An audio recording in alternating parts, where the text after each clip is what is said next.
Bonjour et bienvenue à tous les auditeurs de Kananga 24, la 103.7 MHz, c'est une radio qui vous informe en temps réel et qui fait la différence au Kassai central. Ainsi, nous vous signalons que dans quelques instants, vous allez suivre une nouvelle session d'actualité sur votre radio. Jump back and get ready, 'cause I'm gonna even the score. You thought I wouldn't be back for more, but I feel the fire burning in my soul.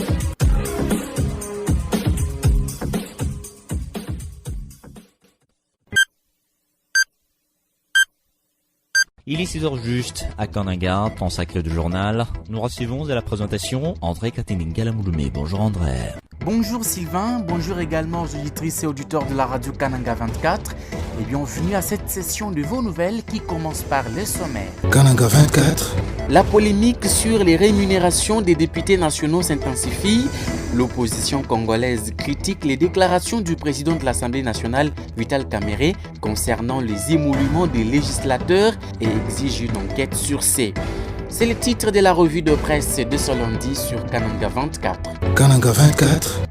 Le vice-gouverneur du Kassai central nouvellement élu arrive ce lundi à Kananga. La confirmation est du service provincial des protocoles d'État. Job Kouindama vient pour prendre possession de ses nouvelles fonctions. Le journal. La journée de l'enfant africain est célébrée le 16 juin de chaque année. Au Kassai central, l'UNICEF a, en collaboration avec l'EPST, organisé un concours de dictée et épellation des mots le samedi dernier au complexe scolaire La Reconnaissance. Le journal. En invité du journal, vous suivrez le député provincial Bob Kayombo, président de la commission spéciale mise en place par l'Assemblée provinciale pour enquêter sur la gestion de la Direction générale des recettes du Kassai central des GERCAC. Il viendra éclairer la lanterne au sujet de la résolution prise par l'Assemblée plénière citant le gouverneur sortant John Kabeya Shikayi parmi les personnes qui ont détourné les deniers publics. Son entretien est à suivre dans une dizaine de minutes. Kananga 24. Et les informations sportives seront également de la partie. Tels sont les principaux titres de cette session de vos nouvelles. Messieurs et dames, restez branchés sur votre chaîne car les détails c'est sous peu. Kananga 24. 24 heures sur 24.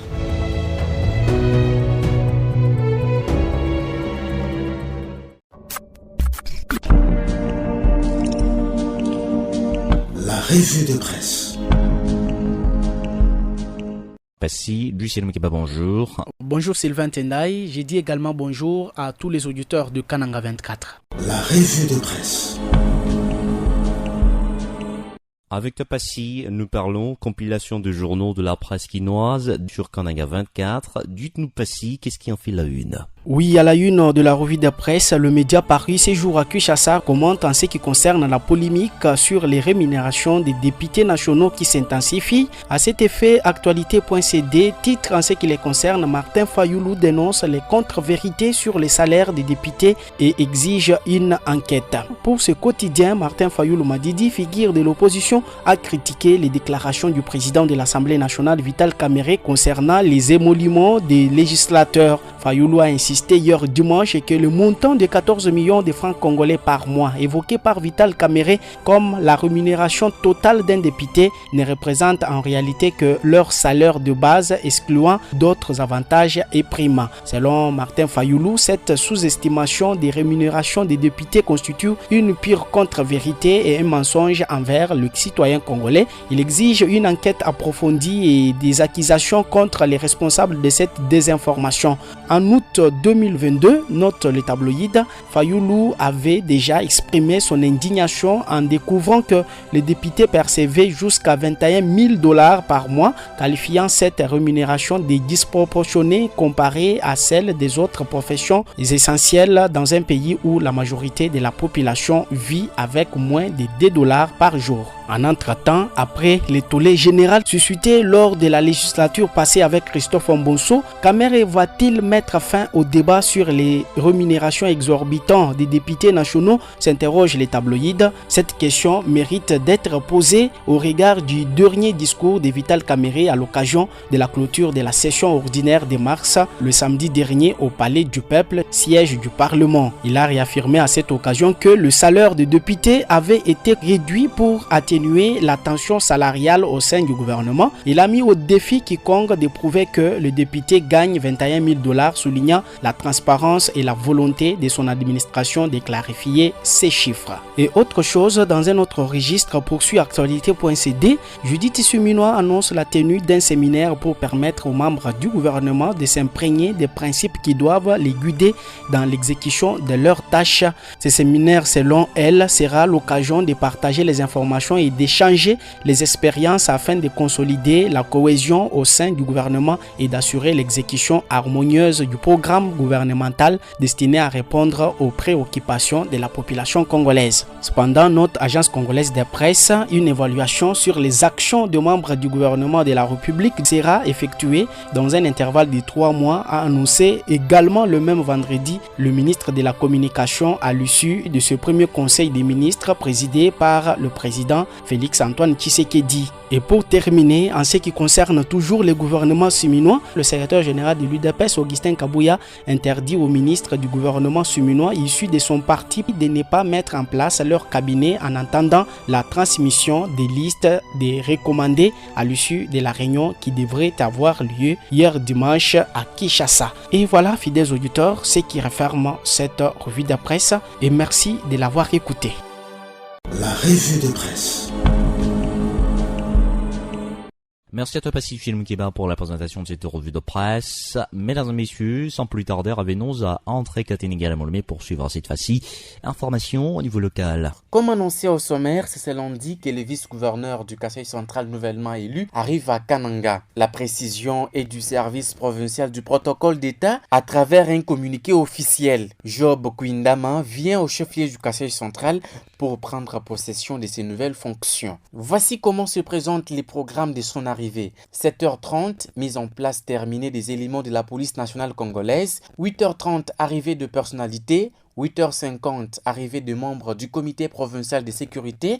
9h juste, arrivée des membres du gouvernement provincial. 9h15, arrivée du gouverneur intérimaire sortant. 10h30, arrivée de l'avion transportant le vice-gouverneur de province. Accueil par le vice-gouverneur sortant, le commandant du secteur opérationnel, les commissaires provinciaux de la police, les directeurs provinciaux de l'ANR, les directeurs provinciaux de DGM, le maire de la ville, le bourgmestre de la commune de Kananga, le directeur provincial de RVA, honneur par les éléments de la PNC et revue des troupes, présentation de personnalités, cortège jusqu'à la résidence du vice-gouverneur où il accordera une interview à la presse locale. Pendant ce temps, les coordonnateurs provinciaux de la structure Soutien Joseph Moïse Kamboulou invitent toute la population du Kasaï central à réserver un accueil chaleureux à Job Kouindama, vice-gouverneur de la province du Kasaï central qui arrive ce lundi à Kananga. Cédric Ntumba l'a dit hier dimanche à Kananga 24. Selon lui, accueillir Job Kouindama, c'est aussi accueillir Joseph Moïse Kamboulou Konko Mwanayanabo. Cédric Ntumba en parle à Benjamin Chitakanozanchini Kalala.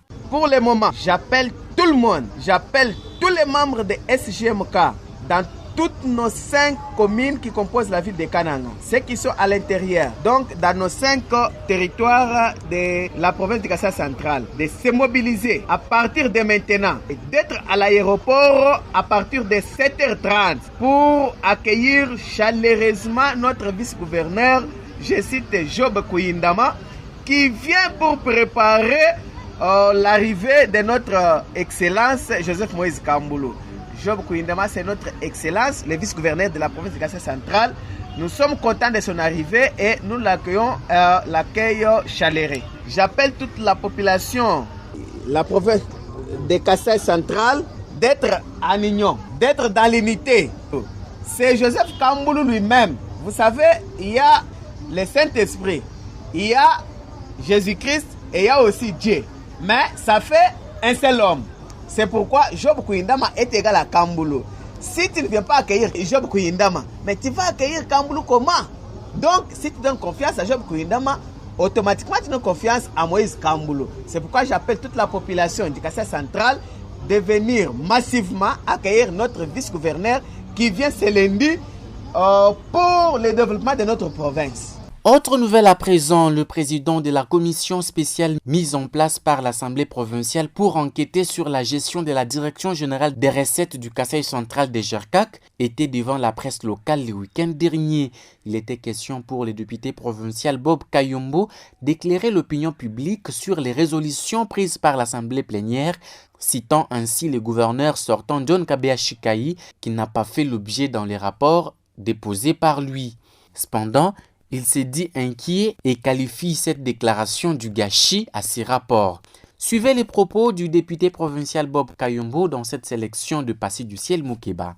Premièrement, c'est le sentiment de joie dans ce sens que nous avons quand même atterri. Alors voir quel est le grand travail qui nous a pris en termes d'énergie, que ça soit gâché de cette façon-là, c'est le côté qui nous fait le plus de mal. À ce que je sache, moi je fais mon travail comme il s'est dévé. C'est vrai que nous avons reçu des pressions de part et d'autre pour qu'on puisse sauver telle ou telle autre personne. C'est vrai, les rapports, quand vous les déposez, une fois déclarés recevables, cessent de vous appartenir. Ça appartient maintenant à la plénière et la plénière peut en faire ce qu'elle voudra bien. Mais j'ai été moi aussi sidéré et surpris de voir qu'on cite l'ancien gouverneur John Kabeya, qu'il soit traduit pour des raisons que jusqu'à présent j'ignore. Et pourtant, notre commission d'enquête n'a pas concerné le gouverneur de province. Nous avons été mandatés par la plénière pour que nous puissions s'enquérir de la situation à la DGCAC. Mais bizarrement, les dirigeants de la DGCAC qu'on pouvait blâmer, nous le voyons être blanchis pour des raisons que nous ignorons.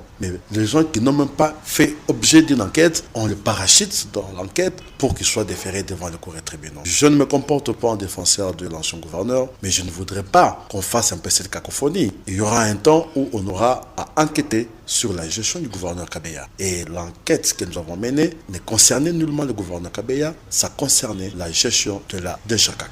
On a plutôt demandé que ces derniers soient interpellés pour qu'ils puissent présenter ces moyens de défense. Toujours au sujet des résolutions de cette commission par l'Assemblée plénière, l'Union pour la démocratie et les progrès sociaux UDPS Fédération de Kananga considère les accusations à l'endroit du gouverneur sortant John Kabeya Shikai d'un acharnement politique et demande par contre à ses députés d'être vigilants quant à ces. On écoute leur déclaration ici lue par Paul Kabatusuila, deuxième vice-président au micro de Brinchingo Nzembele. UDPS Tshisekedi, Fédération de Kananga, au regard de cette confusion, comprend que les politiciens aigris qui télécommandent à distance veulent s'acharner sur la personne de son Excellence John Kabeya Shikai. C'est pourquoi UDPS Tshisekedi, Fédération de Kananga, devant cette vaste blague, considère cette recommandation de mise en accusation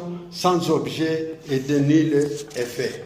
Par ailleurs, la Fédération de l'UDPS Kananga demande à nos honorables députés de l'UDPS Tshisekedi et nos mosaïques d'être vigilants et de faire échec à toutes les velléités tendant non seulement à saper l'honneur de son Excellence John Kabeya Shikai, mais aussi et surtout à créer confusion au sein de la population centre-kassaïenne qui vague librement à ses occupations, détournant ainsi l'attention de cette dernière sur le véritable auteur de détournement. Entre-temps, le secrétaire exécutif du parti Engagement pour la citoyenneté et le développement, Essidé Kassai Central, salue lui les retombées du dit rapport et le travail abattu par les membres de cette commission. Elim Poutou-Kalumba demande cependant à la justice de faire son travail afin que les personnes citées dans ces détournements répondent de leurs actes. On écoute Elim Poutou-Kalumba sur Kananga 24. Je commence par saluer le travail abattu par la commission à l'Assemblée provinciale du Kassai central. Il convient de dire que cette assemblée doit être capable au fur et à mesure de pouvoir nous produire un travail titanique. Du fait que la province du Kasaï central était déjà considérée comme une propriété privée d'une poignée de gens. Il s'agit aujourd'hui du gouverneur sortant, vice-gouverneur sortant, le ministre des ITPR, DG de la DGCAC, le chef de division des ressources humaines et les différents chefs de centre qui ont utilisé abusivement les carnets. Aujourd'hui, notre assemblée provinciale vient de prouver à la face du monde qu'il y a une nouvelle donne et il mérite notre soutien indéfectible. Par rapport à ce détournement qui a plongé la province dans le gouffre, il convient aujourd'hui à la justice de faire son travail.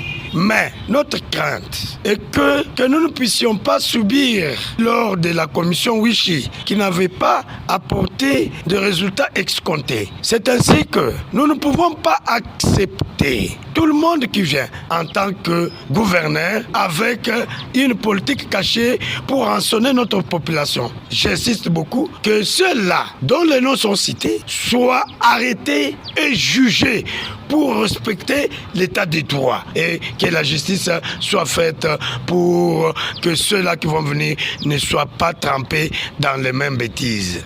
Kananga 24, le journal.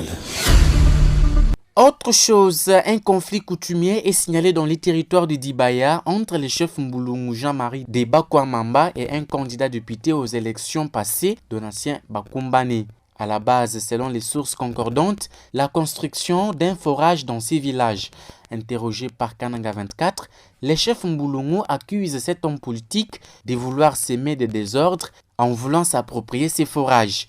Suivez les propos des chefs Mbulungu qui l'expliquent sur votre chaîne. bukalenga bwetu bakabukulu kwetu baje babufile ku famille renyante ki utu bufila wakanke basira bwakana nanku njimo manyene mu campagne kakati shale mfumo mbulishiku mwana Donatien Bakumbane mu campagne to akapangila nkwase chikondo acho. Chez nous, le pouvoir coutumier est donné par la famille régnante. C'est elle qui m'a cherché sur la ville de Kananga.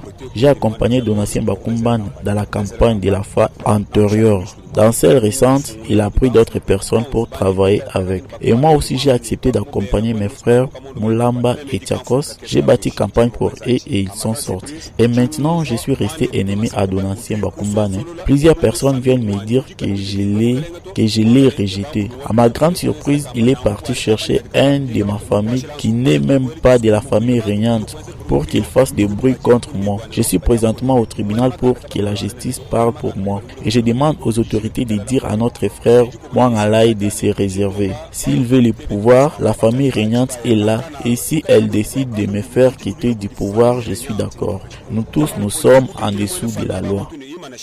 Si y a un problème, famille régnante du coup, et quand la famille régnante tombe, comme beaucoup de gens d'accord, bon, balo ku la matin avec la famille régnante, à moi, je ne te pêche pas, moi, je ne te pêche pas, ouais, on dit n'est pas le coup de badi, bon, je te mets 15. Contacté par votre rédaction, Donatien Bakumbane, incriminé dans ces dossiers, rejette en bloc toutes ces accusations. Il les dit également au micro de Kananga 24. mukalenge batuba mwa teka kujibene famille menchen mwene famille ombulungu directeur office de route bajiba kajika iko. Le chef est intronisé par la famille régnante. Moi, je ne suis pas de la famille Moulongo. Les membres de cette famille, c'est le directeur de l'office de route Badi Bang. S'il me cite dans les problèmes du pouvoir, son père est en vie. Je n'ai pas le temps pour parler de la famille Moulongo. Je vous demanderai d'aller voir chef Chimbu. Il pourra vous en dire plus. D'autres, moi, je sais que ce que je peux dire.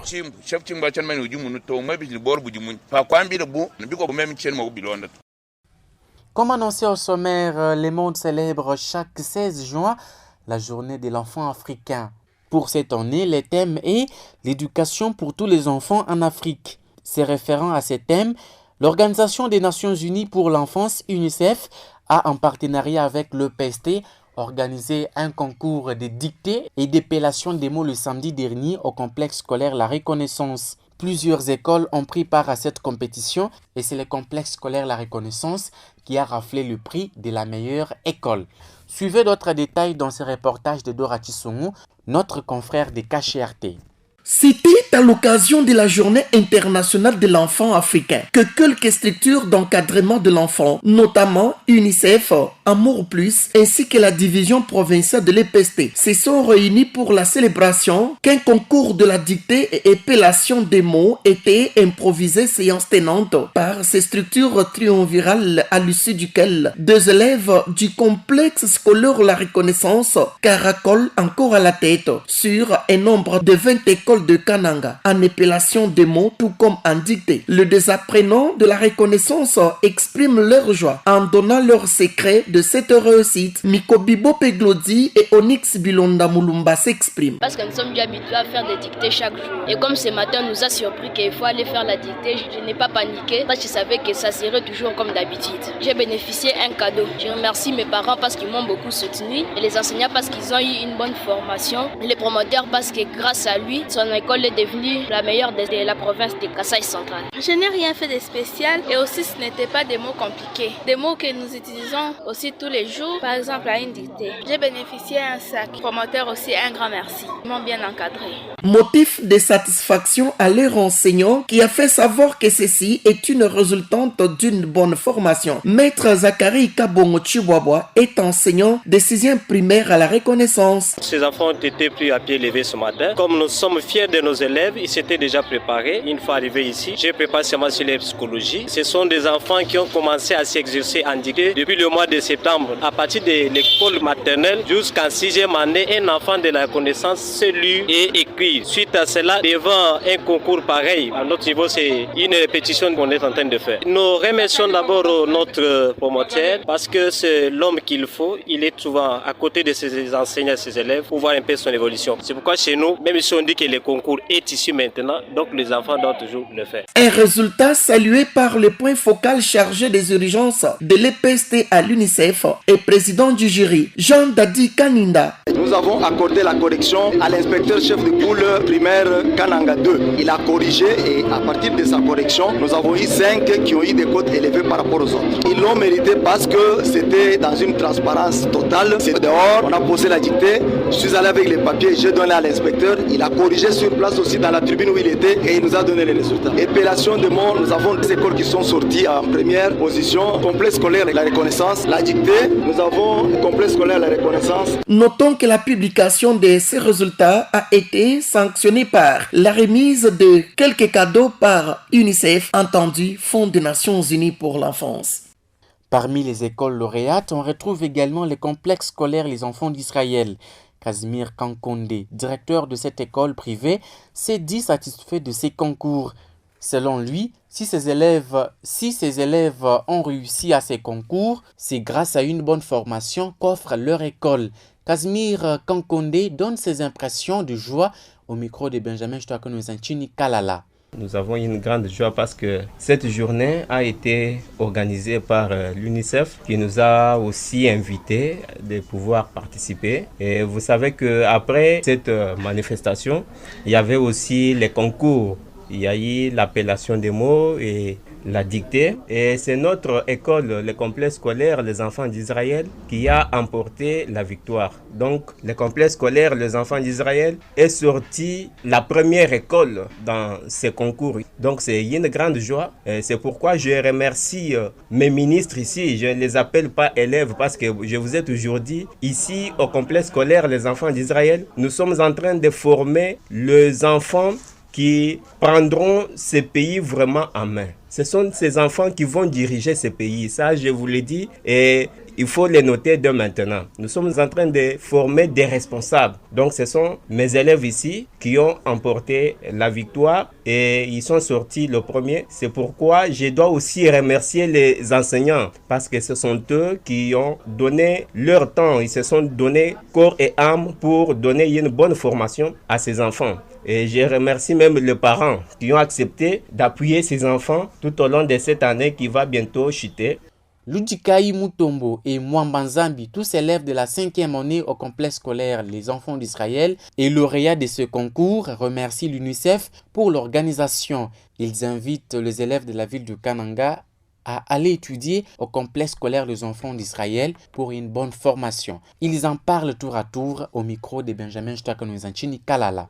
On était à la reconnaissance. À la reconnaissance, c'était pour les concours. Ce concours était organisé par qui? L'UNICEF. L'UNICEF. Mais comment tu as eu aussi c'est ça que c'est polo? Parce que j'étais lauréat. J'ai dit merci à notre directeur et à notre maîtresse pour la formation. J'étais partie au concours. Il y avait beaucoup d'élèves là-bas, mais pourquoi vous avez eu ces dons? Parce qu'on m'avait posé des questions, j'ai répondu, c'est pourquoi on m'a donné ce polo. Et tu as retenu même une question que tu avais posée là-bas? Oui. Par exemple? Je suis capable de lire et d'écrire. Qu'est-ce que tu dis maintenant à votre directeur? Je lui dis merci pour l'encadrement et la bonne formation. Si vous avez gagné ces dons, c'est parce que vous avez bien formé? Oui. On vous a bien formé en quoi par exemple? En français et en mathématiques. Donc au complexe scolaire, les enfants d'Israël, on vous enseigne bien? Oui. Qu'est-ce que tu dis aussi aux organisateurs? Je les félicite. Alors qu'est-ce que tu dis aux autres enfants qui sont à la maison? De venir étudier au complexe scolaire les enfants d'Israël pour une bonne formation. Merci. Toujours en rapport avec la journée de l'enfant africain, l'ONG Humanité et Avenir a saisi l'occasion pour sensibiliser le parent de la ville de Kananga à l'encadrement efficient des enfants pendant cette période des vacances scolaires. Le directeur général de cette structure de défense des droits des hommes, femmes et enfants vulnérables, qui a coordonné la dite activité, pense que l'État congolais est obligé de promouvoir l'éducation des enfants à travers la gratuité de l'enseignement. Suivez Sarel Tchaba, directeur général de l'UMAV ONG, au micro de Karel Mbouta. Nous avons été sur terrain pour assister aux activités de passation d'examen de NAFEP. Nous avons été dans certains centres, nous avons parcouru parce que l'éducation est l'un des domaines d'intervention de l'UMAV. Alors, nous avons constaté que sur un effectif de 167 117 élèves inscrits pour passer à l'ENAFEP au Kasaï central, ce n'était que 31 617, un effectif très moindre de filles qui ont participé à l'ENAFEP. C'est là que nous en avons profité pour demander aux parents d'envoyer les filles à l'école, parce que les filles, c'est l'avenir de demain. Sans les filles, il n'y a pas d'éducation. Nous encourageons aussi les élèves à bien évoluer, à bien passer la deuxième journée d'examen et aussi demandons aux dirigeants du système éducatif de bien orienter les enfants par rapport à une bonne éducation et à lutter contre les antivaleurs qui interviennent dans les milieux scolaires. Mais pour la journée, tout est bien passé. Nous avons vu de bonnes ambiances parce que nous sommes passés. C'était bien passé. Merci beaucoup. C'est par cette information que se renferme la première partie de ce journal au niveau local, vous présenté par André Katininga Lamouloumé, et sans plus tarder, poursuivons la seconde avec au menu le journal de sport. Kananga 24, édition matinale. Notre invité du journal de ce jour est Bob Kayombo, président de la commission spéciale mise en place par l'Assemblée provinciale pour enquêter sur la gestion de la Direction générale des recettes du Kasaï central de Jarkak. Il éclaire l'opinion publique au sujet des résolutions prises par l'Assemblée plénière, citant le gouverneur sortant John Kabea Chikai. Suivez son entretien avec Passi du Ciel Moukeba. Honorable Bob Kayombo, président de la commission chargée d'enquêter sur les détournements à la DGCAC, vous avez présenté votre rapport devant l'Assemblée plénière le vendredi dernier et certaines résolutions ont été établies. Dites-nous d'emblée, quel sentiment vous anime? Bon, premièrement, les sentiments sont partagés. Le premier sentiment, c'est le sentiment de joie, dans ce sens que nous avons quand même atterri. C'est un travail qui nous a pris beaucoup de temps, en commençant par les travaux de terrain, les auditions, ainsi que l'élaboration des rapports. Ça nous a pris le temps que ça nous a pris et finalement, on a atterri. Bien qu'il y a un côté amer, c'est la manière dont nous avons atterri. Et la manière dont nous avons atterri dénote un peu les gâchis qui a été jeté par ce grand travail que nous avons abattu. Alors voir que le grand travail qui nous a pris en termes d'énergie, en termes de moyens, en termes de temps, que ça soit gâché de cette façon-là, c'est le côté qui nous fait le plus de mal. Le côté qui vous fait plus de mal, mais que direz-vous à cette opinion qui vous accuse, n'est-ce pas, d'incorrompu, du fait que votre traitement du rapport met certaines autorités sous les coups de la justice? Je crois que sur cette ville, vous connaissez Bob Kayombo. Quand on cite les députés intègres, j'en fais partie. Que ce soit dans la législature passée, que ce soit dans cette nouvelle législature, nous faisons quand même un effort de demeurer intègre dans ce que nous faisons et qu'on soit cité, ça ce sont des retards. Je ne sais pas s'il y a certaines personnes qu'on a citées expressément. À ce que je sache, moi je fais mon travail comme ministre des VE. C'est vrai que nous avons reçu des pressions de part et d'autre pour qu'on puisse sauver telle ou telle autre personne. Alors je me dis, avec l'âge politique que nous n'avons plus droit à l'erreur. Quand je parle de l'âge, je ne fais pas allusion à mon âge que j'ai, je fais allusion à l'expérience politique que nous avons. Je suis pratiquement à mon deuxième mandat, c'est-à-dire qu'il y a des erreurs que nous ne pouvons pas faire. Quand on se met à travailler dans une commission, nous le faisons avec âme et conscience. Et dire que nous avons trempé, je crois que je ne sais pas de quoi il s'agit. S'il y a des personnes bien ciblées à qui on s'adresse, ce n'est pas moi. Qu'en est-il alors de la mise en justice du ministre sortant des ITPR et du gouverneur John Kabeya, gouverneur sortant également, dans votre rapport? Bon, il y a eu un peu un boglio dans tout cela. Quand vous prenez le rapport original qui vient de la commission, nulle part on n'a parlé de ça. C'est vrai, le rapport, quand vous le déposez, une fois déclaré recevable, cesse de vous appartenir. Ça appartient maintenant à la plénière et la plénière peut en faire ce qu'elle voudra bien. Mais j'ai été aussi sidéré et surpris de voir qu'on cite l'ancien gouverneur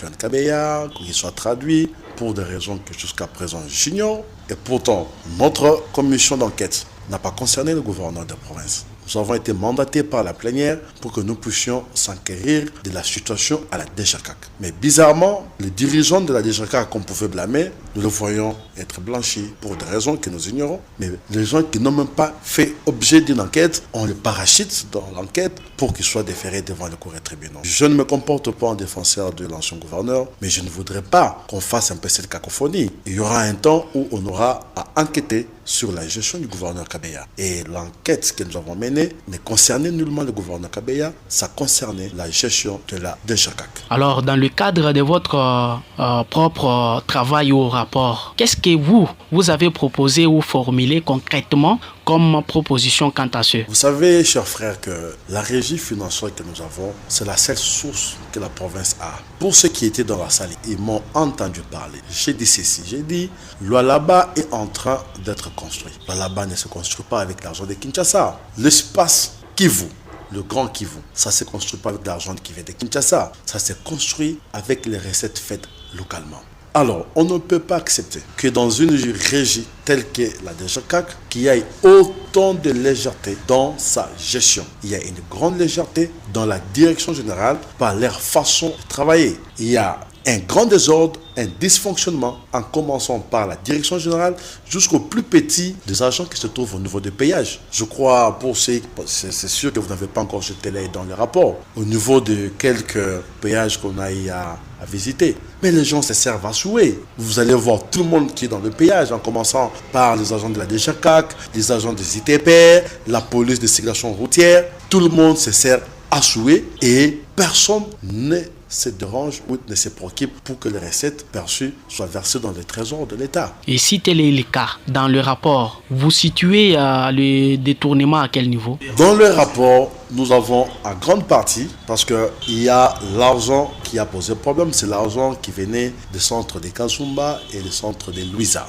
Quand l'argent est arrivé, l'argent devait en principe être versé dans le compte de la DGCAC, de la province. Mais malheureusement, la direction de la DGCAC a décidé que cet argent soit partagé. Est-ce on doit gêner pour qu'on dise qu'il y a eu détournement? Peut-être les gens comprennent mal le sens du détournement. À partir du moment que l'affectation initiale d'un montant a été détournée pour une autre affectation, c'est déjà ça le détournement. Même s'ils estiment que cet argent, certains disent que ça a été envoyé pour l'achat plutôt de vivres et frais pour le festival de fin d'année. C'est pas une raison. Qui a décidé sur les partages? Mais c'est les DGA qui ont partagé, qui ont décidé. Maintenant, à votre niveau, quelle est la responsabilité du ministre des ITPR, votre collègue, et le gouverneur mis en accusation? Bon, le collègue n'est pas mis en accusation. Au contraire, on a plutôt demandé que ces derniers soient interpellés par le fait qu'il ait affecté des agents des ITPR. Parce que n'oubliez pas, les ITPR font partie des services d'assiette.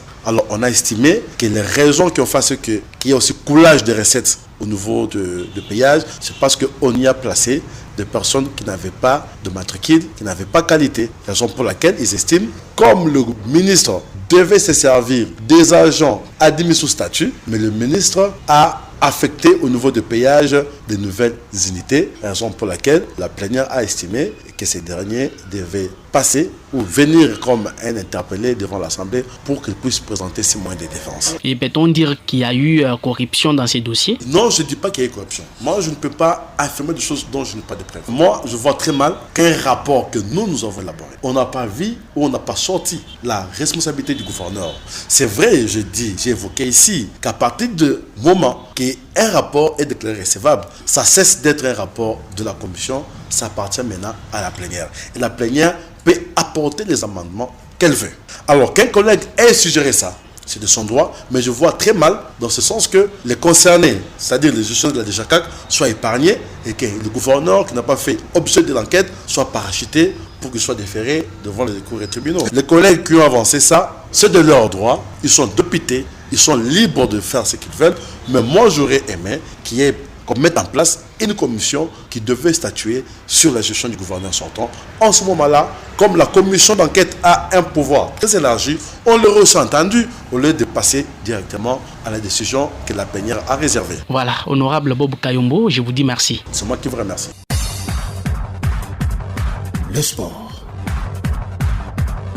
Le sport. Karel Mboutemoudou, bonjour. Bonjour Sylvain Tendai, bonjour amis sportifs de la radio communautaire Kananga 24. Bienvenue à cette intervention des sports. Avec toi Karel, nous parlons au journal de sport de ce jour. Qu'est-ce qu'on peut en retenir Karel? Comme vous le savez peut-être déjà, la 58e édition de la Coupe du Congo de football appartient désormais au passé. C'était le samedi dernier lors de la finale qui a opposé l'AS Vita Club de Kinshasa à Céleste FC de Mbandaka. Un match qui s'est soldé sur un score étriqué d'un but à rien en faveur des Moscovites. Ainsi, les Verts et Noirs de Kinshasa sont sacrés champions de la Coupe du Congo et accompagneront les FC Saint-Éloi Lupopo aux interclubs de la CAF, spécialement à la Coupe de la Confédération la saison prochaine. Il faut signaler que l'AS Vita Club bénéficiera d'une somme d'environ $100,000. Alors que le Dari Club Motema Pembe, TSMP de Kinshasa, est en train de réclamer ses cagnottes des deux précédentes éditions. Tout autre chose, la Fédération internationale de football association FIFA a pris des cours, la CAF et le Maroc au sujet de la CAN 2025 en annonçant officiellement la date de la tenue de la nouvelle Coupe du Monde des clubs qui devait être annulée. Le 15 juin 2024, la Fédération internationale de football association FIFA a annoncé la date tant attendue de la Coupe du Monde des clubs 2025. Cette édition exceptionnelle se tiendra aux États-Unis et accueillera pour la première fois 32 équipes incluant 5 clubs arabes issus des continents africains et asiatiques.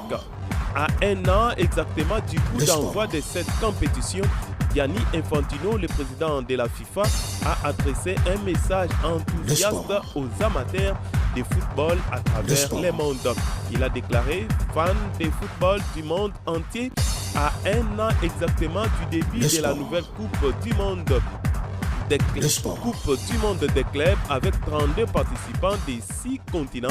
Préparez-vous car la meilleure Coupe du Monde des clubs va commencer. Dans son message diffusé sur Instagram, Infantino a promis une expérience inédite. Vous verrez ce que vous n'avez jamais vu auparavant et vous vivrez ce que vous n'avez jamais expérimenté auparavant. Le meilleur du monde entier. Et à la fin, un seul sera le vrai champion du monde. Les clubs d'Al-Ahly égyptien, de l'Espérance de Tunis, du Wydad marocain, d'Al-Ahly saoudien et d'Al-Ahly Ain Emirati ont assuré leur participation à cette édition historique. Ces équipes ont été sélectionnées en fonction de leurs performances impressionnantes sur la scène continentale ces dernières saisons, conformément à un classement établi par la FIFA. La FIFA a fixé la date du 15 juin 2025 pour les débuts de la compétition qui s'étendra jusqu'au 13 juin, soit une durée de 28 jours.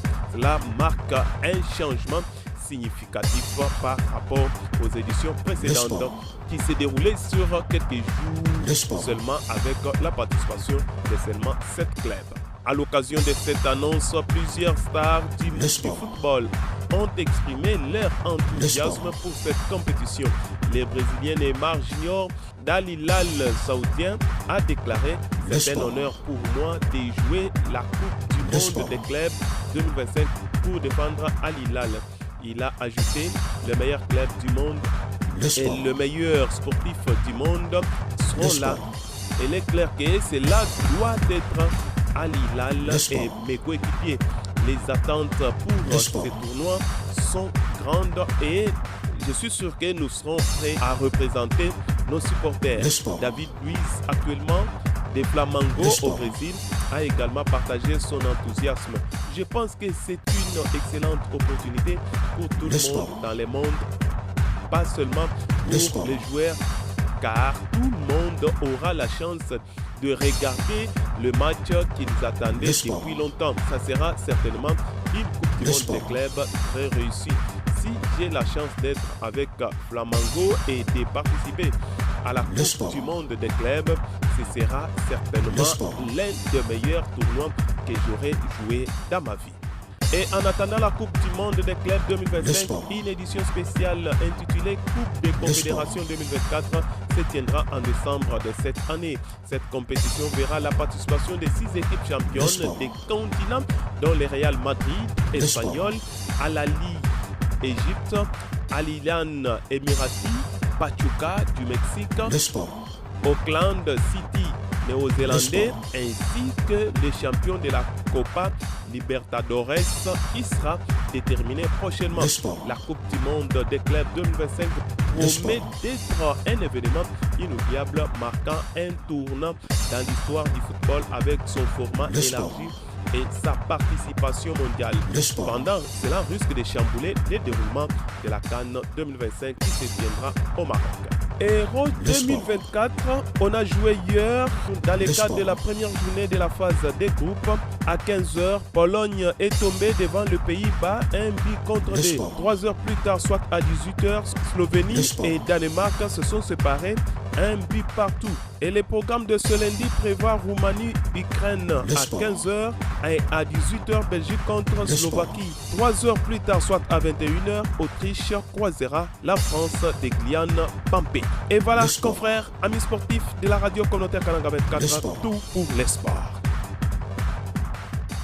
Mesdames et messieurs, c'était pour nous un grand plaisir de vous savoir de plus en plus nombreux sur Kananga 24. Merci de nous avoir suivis. Sylvain Tindai, c'est mon nom. Pour réalisation, Emmanuel Chilanda. Vous et nous, à la prochaine et sur la même chaîne. Kananga 24, sur le net, www.kananga24.com.